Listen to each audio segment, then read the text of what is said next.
For 42 years, humanity had done everything right. They had smiled when they were insulted. They had waited when they were ignored. They had followed every rule, signed every treaty, and bent their knee to a galaxy that never once treated them as equals. It all began with the Treaty of Verath in the year 2345. That was the year humanity first made contact with the Galactic Council, a massive coalition of 138 alien species that governed most of the known galaxy from an enormous orbital station called the Conclave Ring. The Council offered humanity membership, and humanity accepted with open arms and hopeful hearts. They did not yet understand the price. The terms were simple, and they were cruel. Humanity could settle only 3 star systems beyond their own. Their military fleet was capped at a fraction of what other species maintained. Advanced technologies, especially weapons capable of faster-than-light strikes, were banned. And worst of all, humans were required to adopt alien legal codes and social customs as part of what the Council called cultural integration. It was not integration, it was submission.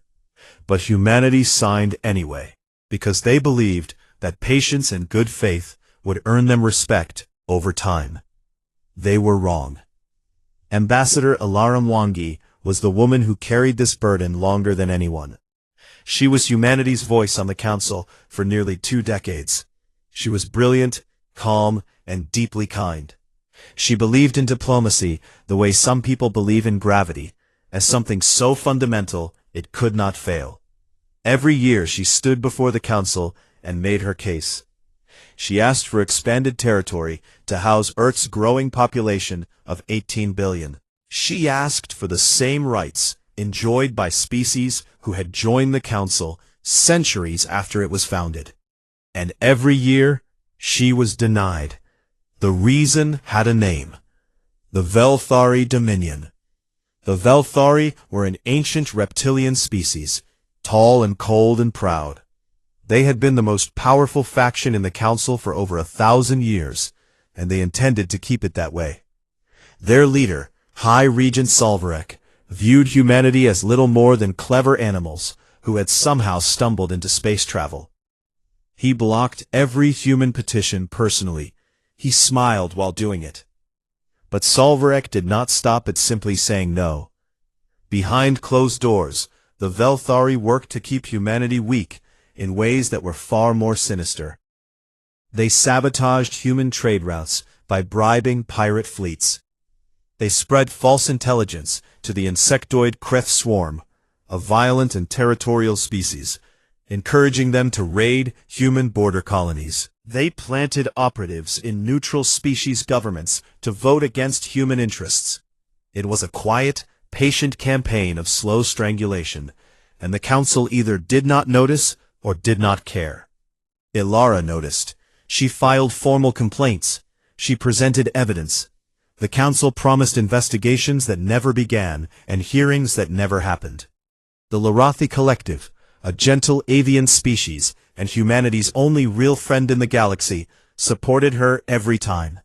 But the Larathi had little power, and good intentions without power are just wishes. Then came the day that broke everything. Telos 4 was a small agricultural colony on the edge of human space.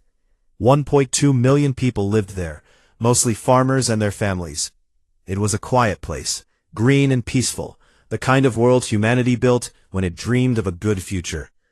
On a Tuesday morning, a Kreth raiding fleet dropped out of faster-than-light travel in orbit above Telos 4. 40 warships, far more than raiders would normally send. This was not a raid. This was a message. The colony sent a distress call to the Galactic Council immediately. The signal reached the conclave ring within hours. Ambassador Mwangi stood before the emergency session and begged for help. Her voice was steady. Her hands were not. The Council voted to investigate. The investigation was estimated to take between 6 and 18 months. Ilara asked for emergency military intervention.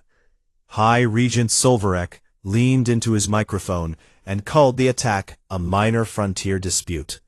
Several council members nodded.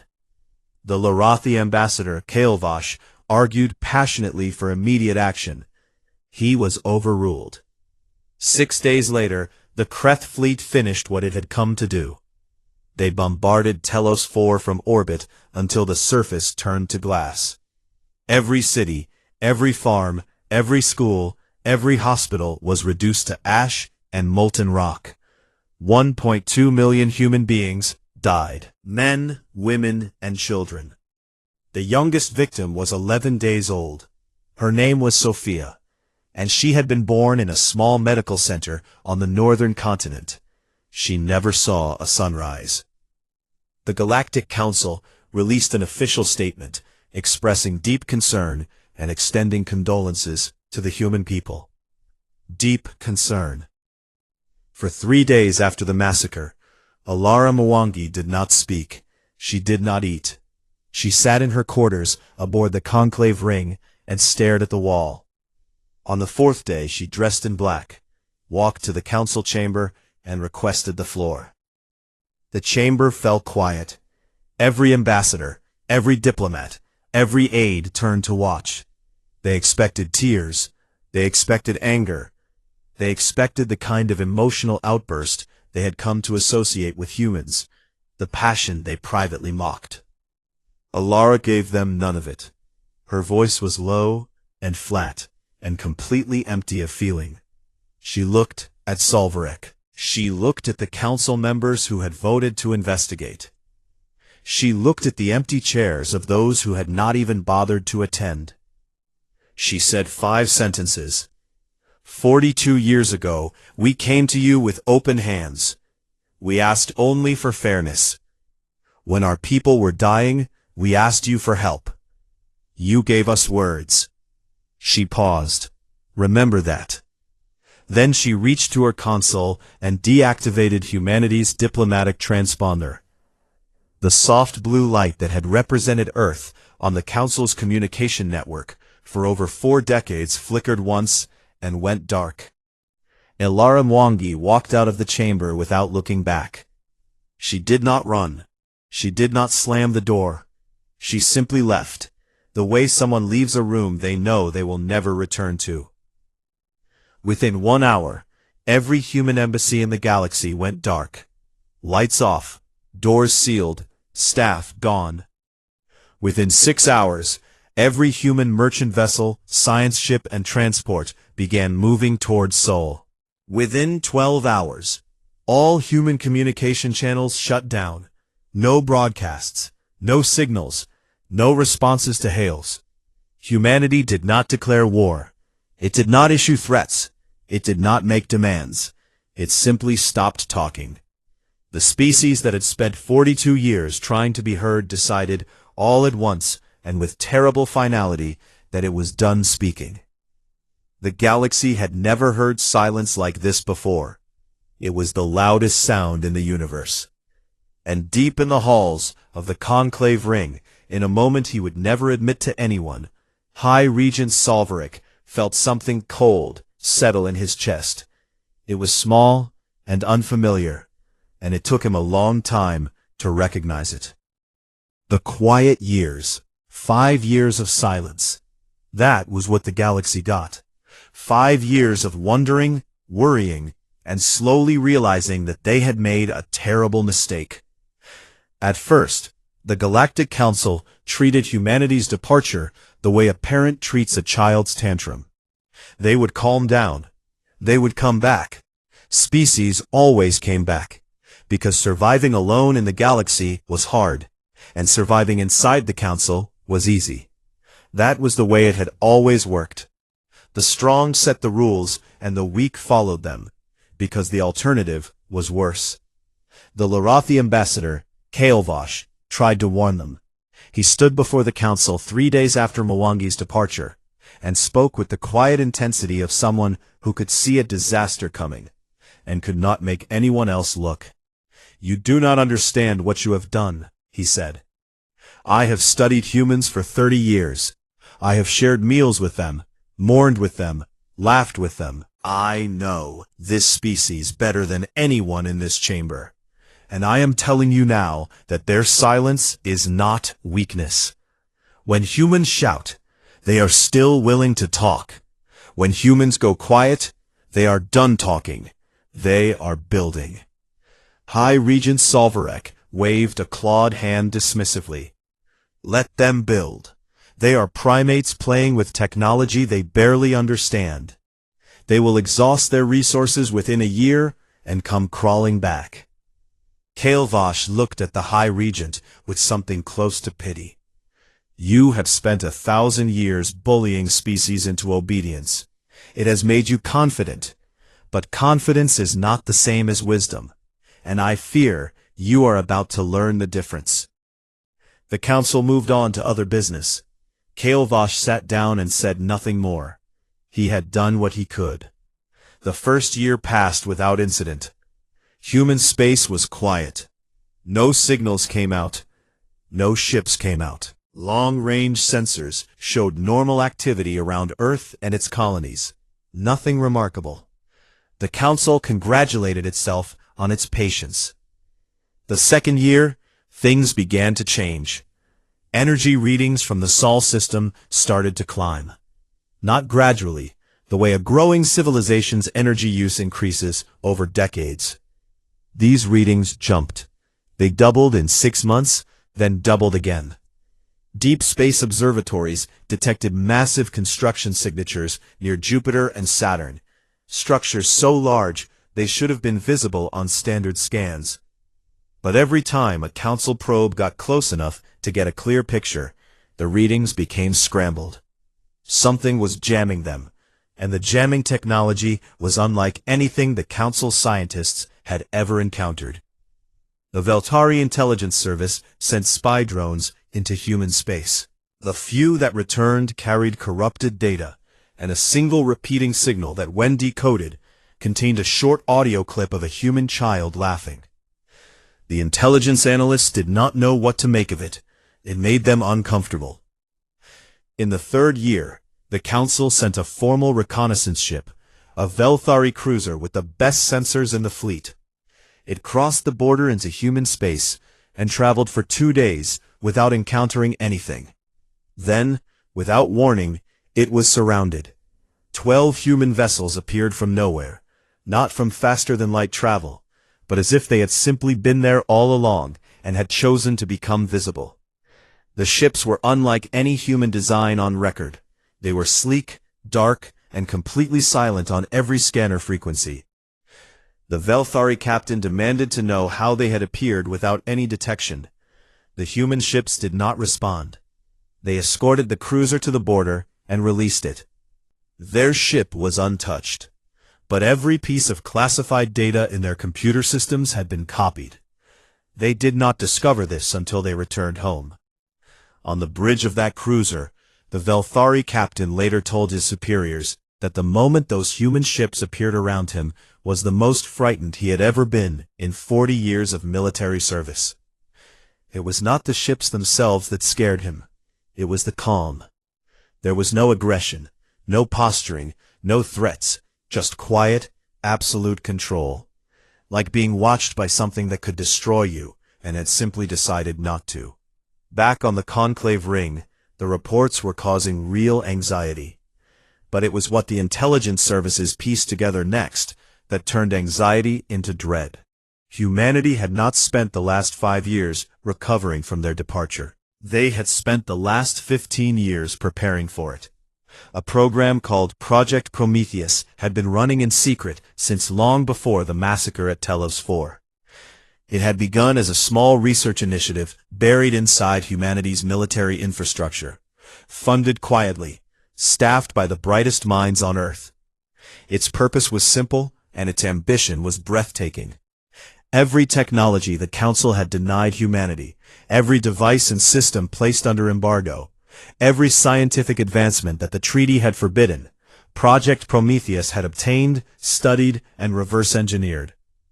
And then, it had surpassed them. Humanity had not just caught up with the galaxy, it had leapfrogged past it. New faster-than-light drives, that were 3 times more efficient than anything the Council used. Directed energy weapons that could cut through shields the Veltari considered unbreakable. Autonomous fleet systems that allowed a single command ship to coordinate thousands of drones with perfect precision. But the crown jewel of Project Prometheus was something entirely new, something the galaxy had never seen before. They called it Riftgate technology. Every spacefaring species used relay stations to travel faster than light, fixed points in space that ships jumped between like stepping stones across a river. Riftgates needed no relay stations. They tore open a doorway between 2 points in space and allowed instant travel across any distance. It was not just an advancement, it was a revolution. It meant that a human fleet could be anywhere in the galaxy within seconds. The man who now led humanity understood exactly what this meant. His name was Tyrell Vasquez, and he was nothing like Ilara Mwangi. Where Ilara had been warm, Vasquez was cold. Where she had believed in diplomacy, he believed in leverage. He had served 30 years in the military before being appointed director of the newly formed United Terran Directorate, the government that had replaced Earth's old democratic bureaucracies. The directorate was lean, focused, and built for one purpose: to ensure that no one could ever do to humanity what had been done at Telos 4. Vasquez did not hate the galaxy. He simply no longer trusted it, and he intended to make sure that trust was no longer necessary. In the 4th year, the Veltari sent a spy ship into human space. It was captured within hours. The crew expected to be imprisoned or killed. Instead, they were treated well, fed, given medical checkups, and returned to Veltari space within a week. They carried with them a single data chip. Solvarek played the chip in his private chambers. It contained 1 line of text, displayed in the Veltari language with perfect grammar. "We remember." Solvarek stared at those words for a long time. Then he deleted the file and told no one about it. But that night, for the first time in his long life, the High Regent locked his bedroom door. By the 5th year, the whispers had spread to every corner of the galaxy. Something was happening in human space. Something big. The Council's military advisors presented a classified report estimating that humanity's fleet had grown by a factor of 10. The number was so large that several council members accused the analysts of incompetence. Then, on a calm evening on the conclave ring, every deep space sensor in 3 sectors screamed at once. A massive energy cascade, hundreds of signatures dropping out of some form of travel that the sensors could not even classify. Then, thousands of signatures.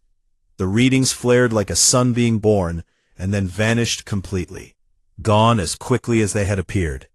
Like a heartbeat. Like something enormous flexing its muscles and then relaxing. The Council's chief military advisor, a decorated Veltari general with 60 years of experience, stood in the command center, staring at the blank screens where the readings had been. His aide asked him what they should do. The general said nothing for a very long time.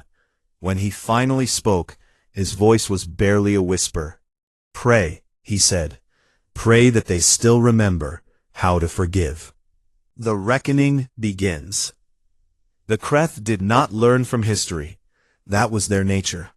They were a swarm species, driven by hunger and expansion, and they had been pointed at humanity like a loaded weapon for decades. The Veltari had encouraged them, armed them, and promised them that human space was ripe for the taking. So when the Kreth War Queen ordered a second invasion fleet assembled, no one in the swarm questioned it. 40 warships, bristling with plasma cannons and carrying enough ground troops to overrun a continent. Their target was New Carthage, a human colony of 800,000 people on the edge of settled space. The Kreth fleet dropped out of faster-than-light travel in orbit above New Carthage and found exactly what they expected. A quiet world with minimal orbital defenses. A few outdated satellites. No warships in sight. The War Queen, second in command, shuddered with satisfaction and ordered the bombardment to begin. The first salvo never landed. 30 seconds after the Kreth fleet arrived, space itself split open.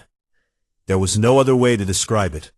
Reality tore like fabric, and through the tears came ships. Not the boxy utilitarian vessels the galaxy associated with humanity. These were something else entirely. They were black and smooth, shaped like blades, running completely silent on every scanner the Kreth possessed. They did not announce themselves. They did not hail. They simply appeared, dozens of them, sliding out of the rift gates like shadows given form. The Terran First Expeditionary Fleet had arrived. The Kreth War Queen had exactly 4 seconds to process what was happening before the battle began. In those 4 seconds, her tactical officers reported that they could not get targeting locks on the human ships. Their sensors could see them visually, but could not read their energy signatures, their shield frequencies, or their weapon systems. It was like trying to fight smoke. Then the human ships opened fire. The weapons they used operated in energy spectrums that the Kreth had no name for. Beams of focus light that were not quite lasers struck the Kreth warships with surgical precision. They did not aim for reactors or ammunition stores. They did not try to cause explosions. Instead, they cut. Engine nacelles were severed from hulls with cuts so clean they looked like they had been made by a surgeon's blade. Weapons arrays were sliced away. Communication dishes were removed. Each strike was perfect, calculated, and utterly without waste. The battle lasted 11 minutes. When it was over, all 40 Kreth warships hung dead in space, drifting without power, without weapons, without engines. Every single ship was intact enough to keep its crew alive. Life support still functioned. Emergency lighting still glowed in the corridors. Not a single Kreth had been killed. Not a single human ship had been scratched. The Kreth War Queen stood on her darkened bridge and stared at the view screen in a state of shock that went beyond fear into something close to religious awe. She had commanded fleets for 30 years. She had fought a dozen species. She had never seen anything like this. The humans had not fought her fleet. They had disassembled it, the way a parent takes a dangerous toy from a child. A signal cut through the static on the emergency channel. A human face appeared on every functioning screen on every Kreth ship simultaneously. She was a woman in her 50s, dark-skinned, with close-cropped silver hair and calm brown eyes. She wore a simple black uniform with no decorations except a single silver star on her collar. Her name was Admiral Rena Okonkwo, and she spoke with the quiet authority of someone who had absolutely nothing to prove. "Commanders of the Kreth fleet," she said, "your ships have been disabled. Your crews are alive and unharmed. Medical and rescue vessels are being dispatched to assist you. You were pointed at us like a weapon. We do not blame the weapon, but we remember the hand that aimed it." She paused, and for just a moment, something flickered behind those calm eyes. Something that was not anger, but was far more dangerous. It was certainty. "Tell your War Queen that humanity has no quarrel with the Kreth swarm. But if you come to our space again with weapons armed, we will not be so gentle." Okonkwo out. The screen went dark. Within the hour, human medical ships arrived and began treating wounded Kreth crew members. The humans were polite. They were efficient. They asked the Kreth if they had any dietary requirements or medical allergies. Several Kreth officers later reported that the human medics smiled at them while treating their injuries, and that this scared them more than the battle had. News of the Battle of New Carthage reached the Conclave Ring within a day. The reaction was immediate and absolute: panic. The Galactic Council convened an emergency session, the first in over a decade. The chamber was full, for the first time anyone could remember.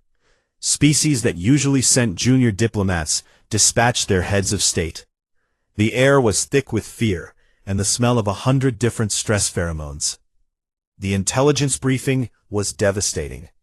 Based on the energy signatures detected during the battle and cross-referenced with 5 years of long-range sensor data, the Council's military analysts had revised their estimates of humanity's military strength. The new numbers were so large that the briefing officer had to repeat them 3 times before the chamber believed him. Humanity's fleet was estimated to outnumber the combined military forces of every species in the Galactic Council by a factor of 3 to 1. Possibly more. The analysts stressed that these were conservative estimates because they could not actually scan human space effectively anymore. High Regent Solvarek sat in his elevated chair and felt the chamber's eyes on him. He had spent decades dismissing humanity. He had called them primitives. He had orchestrated their suffering. And now those primitives had just defeated a Kreth invasion fleet in 11 minutes without killing a single enemy or losing a single ship. And they had done it with technology that his own scientists said should not exist for another 500 years. Solvarek did what cornered predators always do. He attacked. He stood before the council and called for a unified military coalition, a preemptive strike against Sol before humanity grew any stronger. His voice was commanding, his arguments polished, his rhetoric sharp.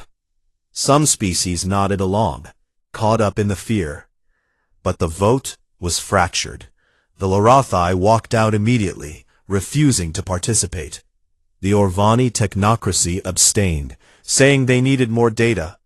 A dozen smaller species simply voted no, too terrified of what would happen if they attacked and failed. The coalition Solvarek wanted did not form. Desperate, the Council chose diplomacy instead. They assembled an emergency envoy led by the Delvani mediators, a neutral species respected by all factions for their fairness. The Delvani had resolved conflicts between species for millennia. If anyone could bring humanity back to the table, it was them. The envoy traveled to the edge of human space. They broadcast their credentials and their peaceful intentions on every channel. They waited. After 6 hours, a single human corvette appeared. It was tiny compared to the warships at New Carthage, no larger than a shuttle. It approached the envoy's ship, matched its speed, and transmitted a single message in plain text. Humanity is not accepting diplomatic communications at this time. You may leave a message after the tone. There was no tone. The corvette waited for 30 seconds, then turned and vanished into a rift gate. The Delvani envoy returned to the conclave ring empty-handed. Their chief mediator, a being who had successfully negotiated peace between species that had been at war for centuries, told the council that in 4,000 years of diplomatic service, no species had ever simply refused to engage. Humanity was not angry, she said. Anger could be worked with. Humanity was indifferent, and indifference from a species with that much power was the most terrifying thing she had ever encountered. That night, High Regent Solvarek sat alone in his private chambers. A light blinked on his personal terminal. An incoming message, unencrypted, untraceable, sent through channels that should not have been accessible to anyone outside the Veltari intelligence network. He opened it. It was a star map. His star map. Every Veltari military installation was marked. Every hidden weapons cache. Every secret shipyard. Every spy satellite. Every black site that officially did not exist. Hundreds of locations that were known only to the highest levels of Veltari command, displayed with perfect accuracy. At the bottom of the map, in clean white text, was a single sentence. We have been listening the entire time. Solvarek stared at the map until his screen dimmed from inactivity. His hands, those powerful clawed hands that had signed the orders to destroy human trade routes and arm the Kreth, were shaking. In the silence of his chambers, the most powerful being in the galaxy, understood, for the first time, that he was no longer the most powerful being in the galaxy. And the ones who were, had not forgotten what he had done. The hand that held the leash. Humanity did not declare war. The galaxy waited for it, braced for it, prepared for the announcement that would justify the panic they already felt. But the declaration never came. Instead, humanity did something far worse than attack. It told the truth. They called it Operation Looking Glass, and it began on a quiet morning, when every public communication channel in the galaxy suddenly carried the same broadcast. No introduction, no warning, just data, mountains of data. Encrypted Velthari diplomatic communications, decoded and translated into every major galactic language. Financial records showing payments from the Velthari treasury to Kreth warlords, funding the very raids that had terrorized human colonies.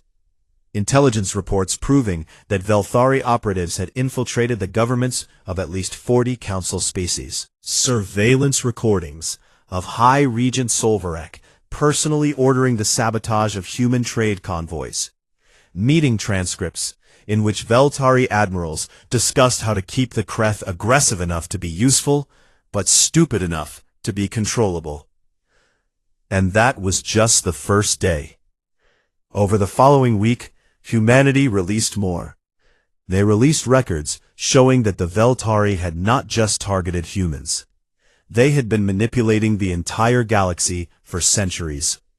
The Orvani technocracy, a species of brilliant engineers who had developed a revolutionary medical technology capable of curing a degenerative disease that killed millions of their people every generation, discovered that the Veltari had stolen their research and buried it. The cure existed. It had existed for 80 years. The Velthari had suppressed it because a healthy Orvani population would have been an economic rival. The Thesic, a peaceful aquatic species, learned that a territorial dispute that had cost them an entire colony world had been engineered by Velthari diplomats who had forged documents and bribed arbitrators. The Kreth swarm itself, the very weapon the Velthari had aimed at humanity, discovered that they had been deliberately kept technologically backward. Every time Kreth scientists had been on the verge of a breakthrough, Velthari agents had stolen their work or arranged for key researchers to disappear. Species after species found their own betrayals in the data, and the data was undeniable. It was not propaganda or cleverly edited recordings. It was raw, verified, cross-referenced intelligence gathered over years by human operatives who had been watching and listening while the galaxy thought they were hiding. The reaction was volcanic. The Orvani technocracy, normally the most reserved and logical species in the Council, issued a formal declaration of enmity against the Velthari dominion. Their language was precise, and their anger was absolute. 80 years of preventable death. Millions of Orvani lives lost to a disease that had already been cured. The Orvani ambassador, a being known for speaking in measured, careful sentences, stood before the council and said simply, "There will be an accounting." The Kreth swarm severed all ties with the Velthari within hours of the broadcast. The War Queen, the same one whose fleet had been disabled at New Carthage, made a public statement that shocked the galaxy. She expressed regret for the attack on human space. She said the Kreth had been used, and that a species that allows itself to be used as a weapon deserves the shame that comes with it. It was the first time in recorded history that a Kreth leader had apologized to anyone. The Galactic Council fractured.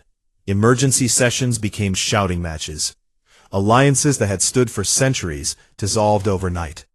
Species that had been loyal Veltari partners for generations turned on them with the fury of those who realized they had been played for fools. Solvarek tried to hold it together. He gave speeches. He made promises. He offered concessions he would never have considered a year ago. None of it worked. The truth was out, and it was a fire that no amount of diplomacy could extinguish. In desperation, Solvarek made his final move. If he could not hold the council together through politics, he would hold it together through force. He ordered the mobilization of the Velthari Grand Fleet, the largest military force any single species had ever assembled. 2,000 warships, including dreadnoughts that had not left their docks in 100 years, crewed by the finest officers the Dominion had produced. It was a display of power meant to remind the galaxy who was really in charge. The Grand Fleet assembled at the Nythera Corridor, a strategic choke point that served as the primary gateway between Council space and human territory. 2,000 warships arranged in perfect formation, their combined firepower enough to crack a planet in half.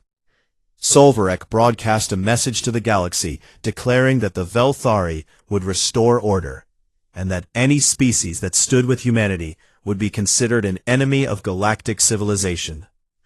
Director Tyrell Vasquez received the broadcast in his command center on Earth. He watched it twice. Then he turned to his staff and spoke without emotion. "We did not. But we finish it." The Terran Armada moved through the rift gates like water through open doors. Not dozens of gates this time, hundreds.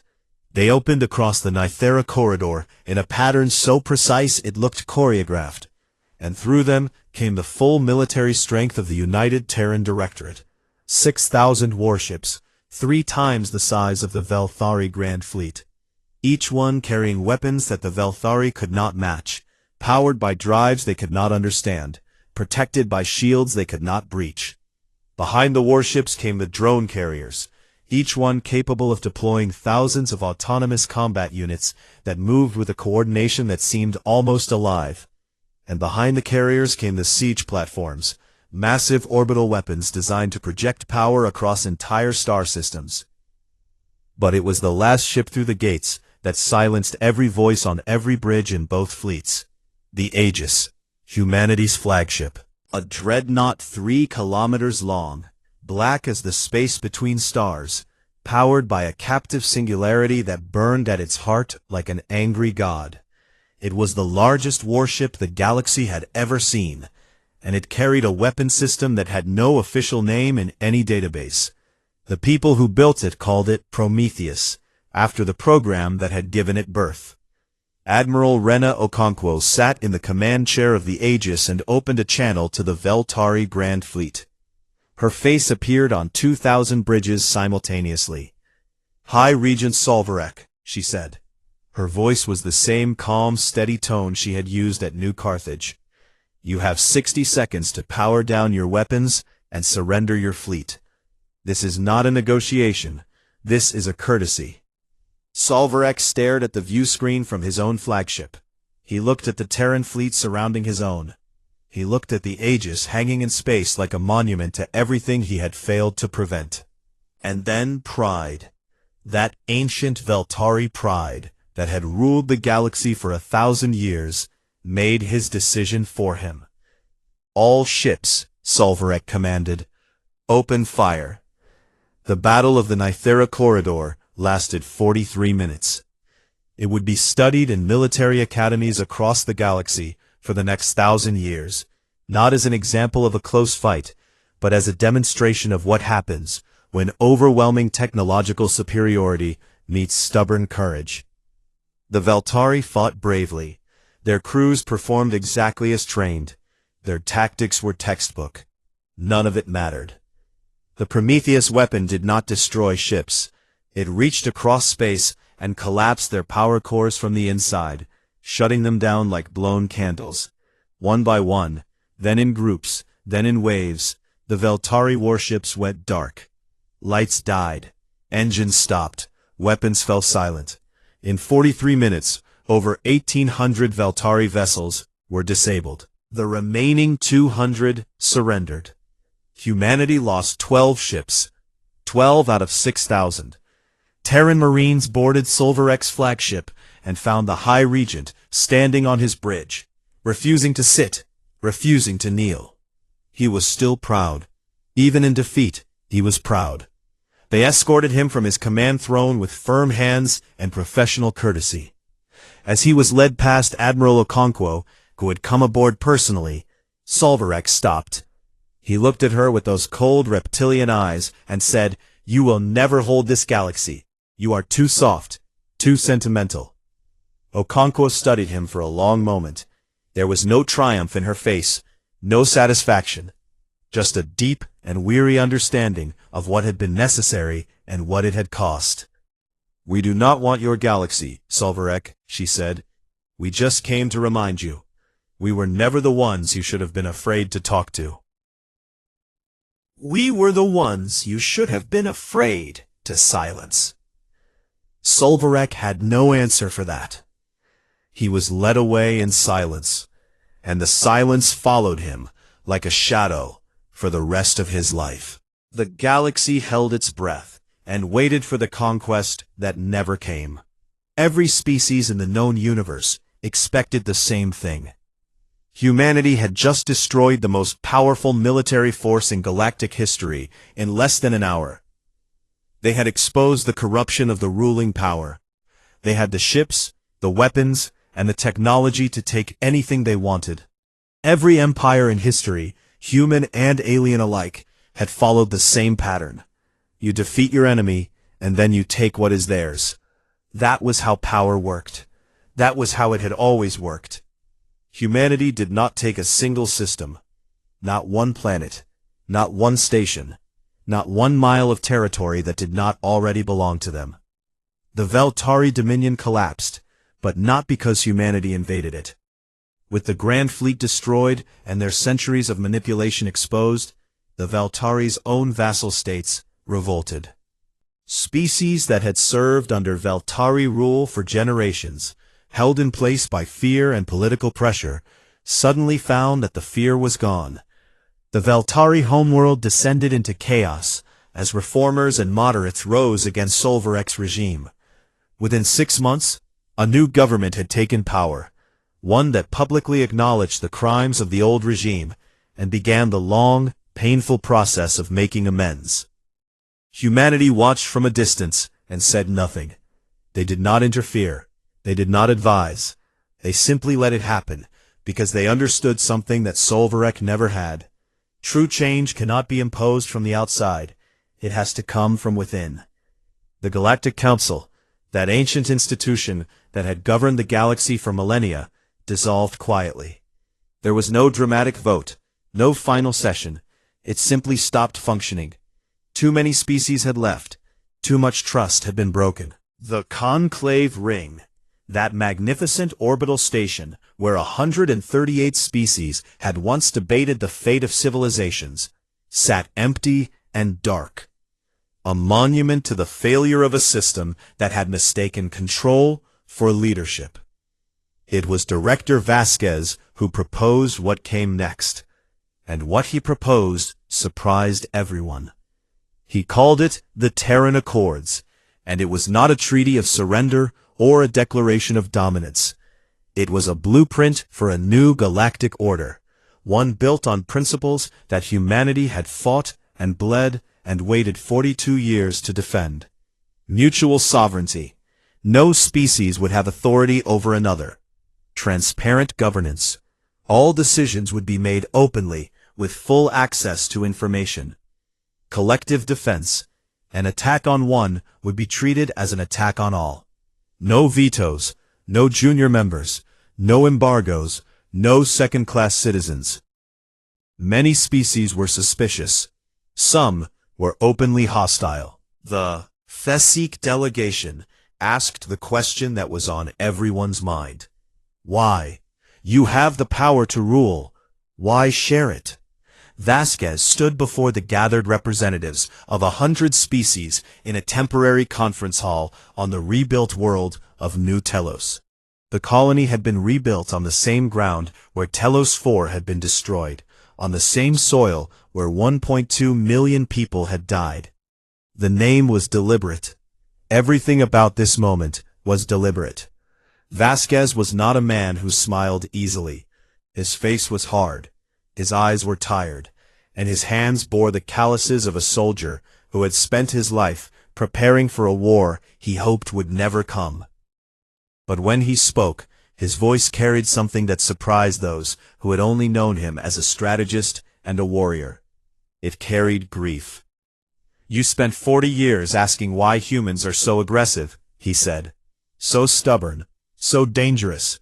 But you never asked the right question. You never asked what we were fighting for." He paused and looked out at the faces of beings from 100 different worlds. "It was never territory. It was never power. It was never revenge. It was the right to exist with dignity among you. We did not want to conquer the galaxy. We wanted to belong to it.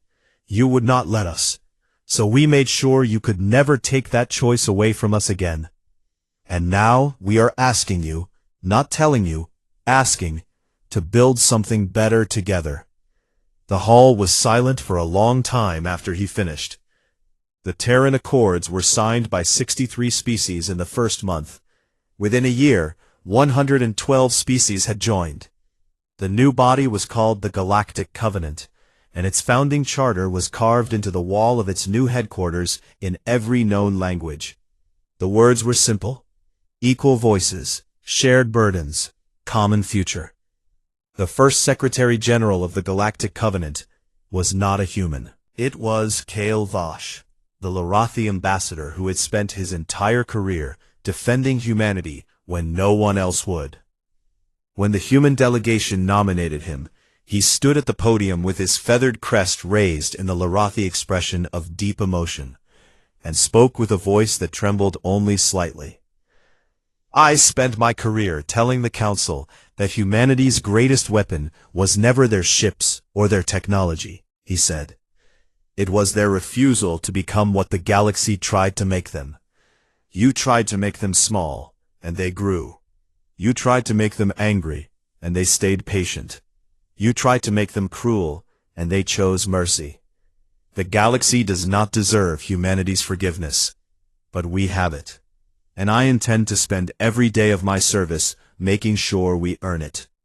Admiral Okonkwo was in the audience that day. She sat in a simple chair near the back, wearing civilian clothes for the first time in 30 years. She did not speak.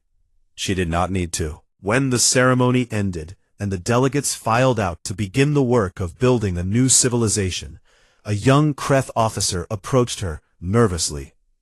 "Admiral," the Kreth said, using the human title carefully, "at New Carthage, you disabled our fleet.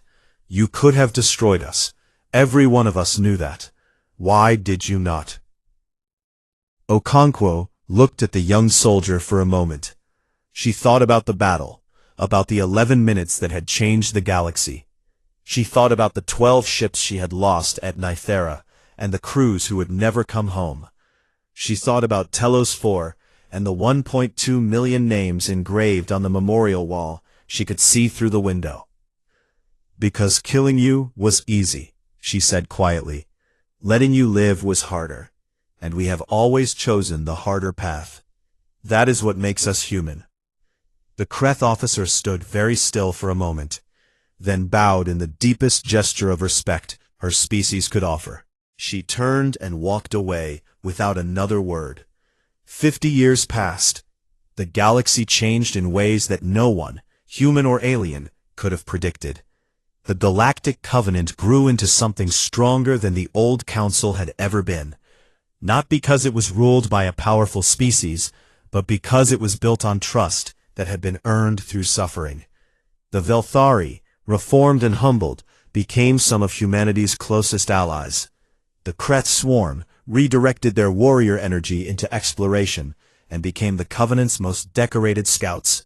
The Orvani, their medical research finally free, cured the disease that had plagued them for millennia and shared the cure with every species that needed it. And humanity? Humanity did what it had always done. It reached for the stars, not to conquer them, but to understand them. In the year 2044, an elderly woman visited the memorial of Telos 4 on New Telos. She walked slowly, leaning on a cane, her white hair thin and her dark skin weathered by a century of life. Her name was Alara Mwangi, and she was 119 years old.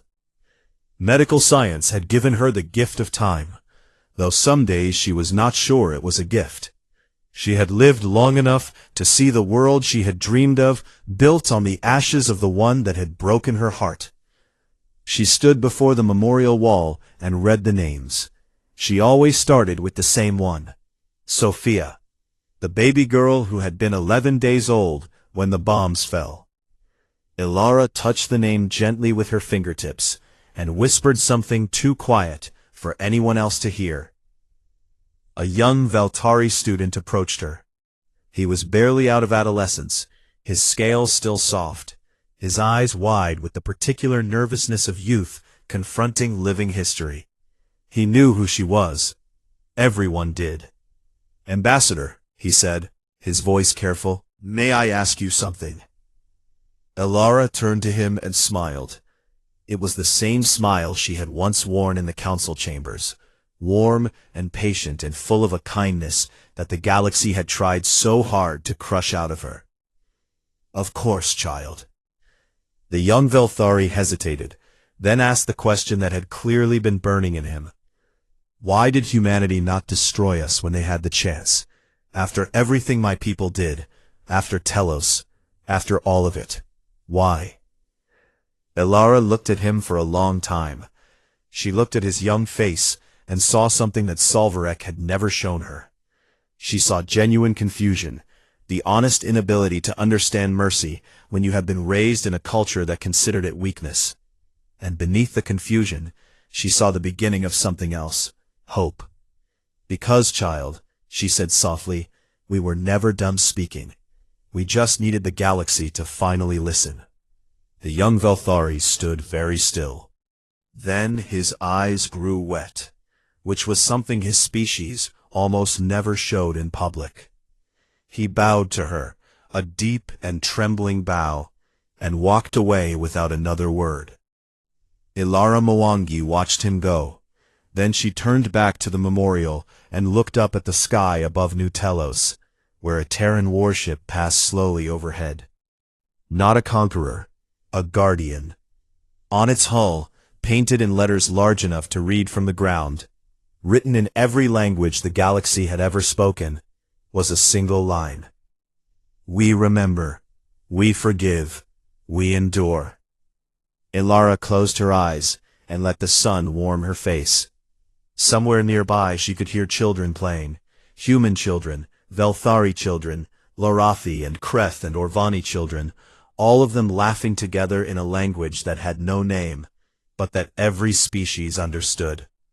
It was the sound of a galaxy that had finally learned to listen, and it was the most beautiful thing she had ever heard.